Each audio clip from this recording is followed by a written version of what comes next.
So you've heard about the Isle of Man, or maybe you even watched my other video about my top 5 reasons to move here, and now you want to find out more about it. Well, my name is Frank, I'm Amadeus IOM on YouTube, and I happen to live here. And I've collected 10 interesting facts about this jewel in the Irish Sea for you. So let's get right into it. From Staying Alive to How Deep Is Your Love, there's no doubt that the Bee Gees are one of the most famous musical acts in the world ever. And most people think that the Three Brothers were born in Australia, but the truth is they were actually born right here in Douglas on the Isle of Man, in the very building you see behind me. This is the old Jane Crookall maternity home. It's not being used as that anymore, it hasn't been for many years, it's a government office now. But many years ago, all three brothers were actually born here. They did live here for a while before moving to Manchester, and then the family moved from Manchester to Australia, and then from there they began their rise to world stardom. But all three brothers definitely uttered their very first sound right here. The Isle of Man is home to the oldest continuous parliament in the world. It's called Tynwald and dates back over 1,000 years. The name is based on the Norse term Tingvalir, I think that's how you pronounce it. It means field of assembly or place of assembly. We have two houses. We have the publicly elected House of Keys, which is comparable to the Houses of Parliament. Where in the UK you have members of Parliament, here we call them MHKs, or members of the House of Keys. And we have the indirectly elected Legislative Council. When both of them come together in Douglas in a building that we lovingly call the Wedding Cake, then we talk about Tynwald Court being in session. Once a year, however, usually on the 5th of July, everyone comes out here to St. John's and sits on that hill behind me. This is called Tynwald Day. It's a Manx national holiday, and it's probably the most important day on the Manx calendar, to be honest. So first everyone meets down there in church, and then afterwards they take a stroll down here, sit on the hill, read out new laws.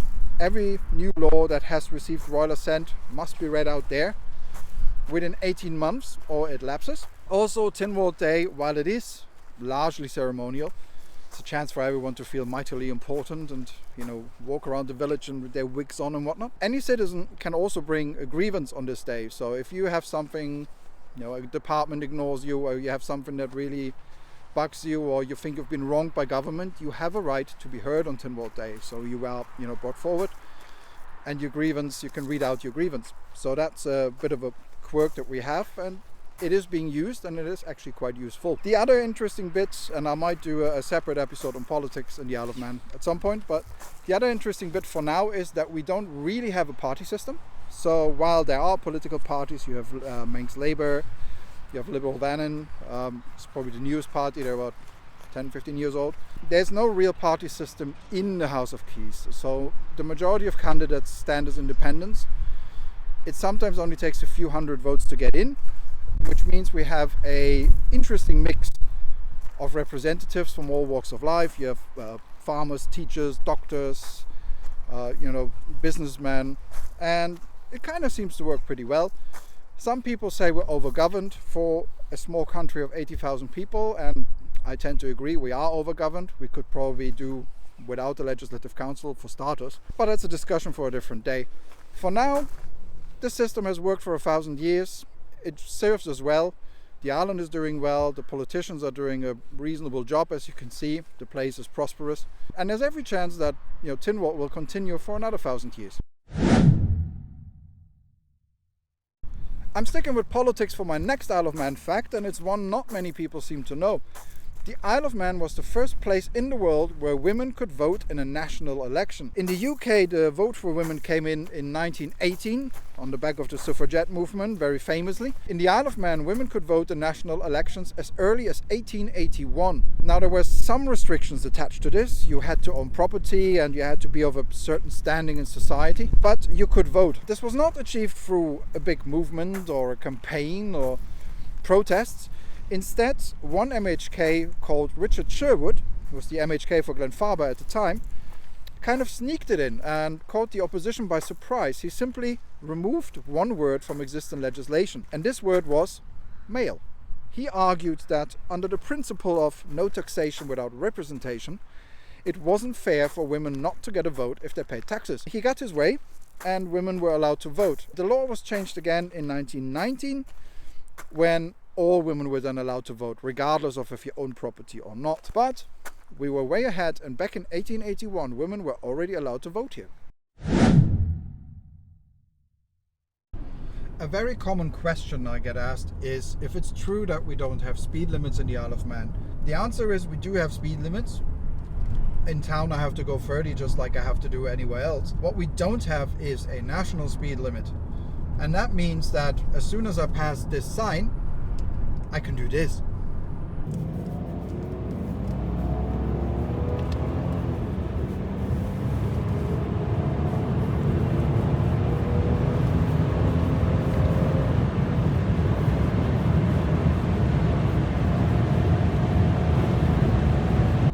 Now, driving fast in the Isle of Man is very different from driving fast in what is probably the only other European country without a national speed limit, and that of course is Germany. I grew up there, I've driven on the Autobahn many times. I like driving fast. Driving fast here is different. We don't have motorways, or Autobahns or big highways. Any driving that you do on country roads, B roads, C roads, sometimes little very narrow country lanes, and many of them don't have speed limits. So that means, yes, in theory you can go fast there, but if you make an ass of yourself and you crash because of speed, or because you drive too fast for the conditions or the roads here are dangerous, then the police will come, they will investigate, and you're gonna get a ticket, or you get a fine, or you get dragged to court just like you would anywhere else. So while we are more relaxed when it comes to driving and to how driving is policed, pleasantly relaxed, much nicer than the UK, and I will do a separate episode on driving soon to cover all that, because there's a lot to talk about. So while we are a bit more relaxed, and you can take your sports car up on the mountain road and hit, a ton 30 on the mountain mile if you want to, sure, it does come with certain responsibilities. So if you make an ass of yourself, you're going to suffer the consequences. There's a common misconception that the Isle of Man is part of the UK, but the reality is the island has never been part of the United Kingdom. It is classed as a self-governing crown dependency, which means the Queen is head of state, but Boris Johnson isn't the Prime Minister. We have our own government called Tynwald, as I showed you earlier, and instead of a Prime Minister, we have a Chief Minister. Now, most of the laws here are pretty much the same as in the UK, and it usually happens that any laws passed in the UK come here sooner or later. So it's very, very similar in that respect. But there are some differences, and no, we're not part of the UK. For our next Isle of Man fact, we need to go back in time to August of 1914. 5 days after the start of World War I, the UK brought in the Alien Restrictions Act, which meant that anyone of German or Austro-Hungarian descent who was caught in the country was quickly rounded up and brought to internment camps such as the one at Knockelu Farm here behind me. One of the men who was brought here was a gentleman by the name of Joseph Pilates. He and his fellow prisoners were basically condemned to just sit around all day and do nothing. This boredom quickly took its toll on their bodies and their minds. And Joseph Pilates was wondering if there wasn't something he could do, something he could come up with to increase their well-being. Now, legend has it that it was the cats of the camp that inspired him to create his famous system of exercises. Basically, he watched the cats, he saw that they were all very healthy and they were flexing and stretching, and he figured, well, exercise is probably a good idea. We have time, we have space. So he created what back then he called contrology. Today we call it Pilates. It's exercised by millions of people all over the world, and it all started in this very field on the Isle of Man. The Isle of Man has its own national sport, and as you would expect from a Viking island, it makes the likes of rugby or ice hockey look like kindergarten. It's called Kamak, and it's similar in nature to Scottish shinty or Irish hurling. However, there are some subtle differences. For starters, you can play with any kind of stick. If you have a Kamak stick, like a curved stick similar to a hockey stick, fine. If you don't, just grab whatever stick you can get your hands on. Number two, between 2 and maybe up to 200 people could take part in one single game. And it was not uncommon for whole villages to play each other back when this was popular. Number 3, there are very few rules about it. In fact, there's only really 2. One match consists of 3 periods of 20 minutes each. 2, you win by scoring more goals than your opponent, meaning bring the ball to the opposite side of the field more often than the other guys. That's it. That's all the rules there are. So the result was a pretty rough and ready game. Plenty of injuries and carnage. Maybe as a result of that, association football kind of replaced it around about 1900.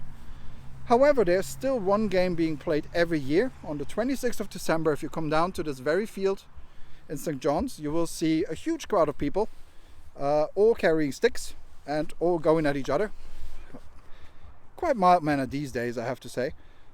Usually it's north versus south. It's a tradition we do every year on the 26th. If you're on the island, I really recommend you come down and watch the game or even take part. It's really good fun. And any injuries that do occur these days are usually mild and easily addressed with a bottle of scotch that goes around at half time. So yeah, we do have our own national sport. It's as rugged and old-fashioned as the island itself, and it's really good fun.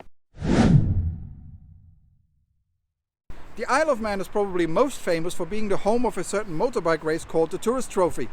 Commonly referred to just as the TT, it sees competitors race around a 37 3/4 mile long road circuit that is made up entirely of public roads that are closed for racing.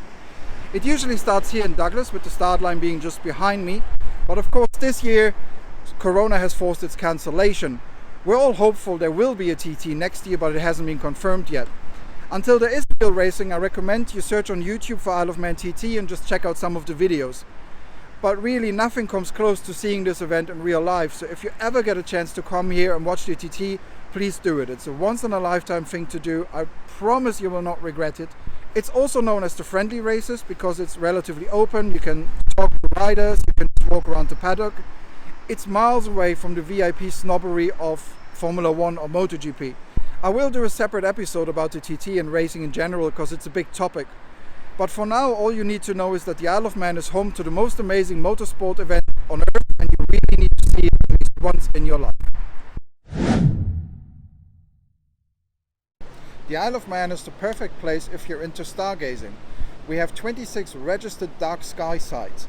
A dark sky site is a place where you can clearly see the night sky, where it is easily accessible and where there's very little light pollution.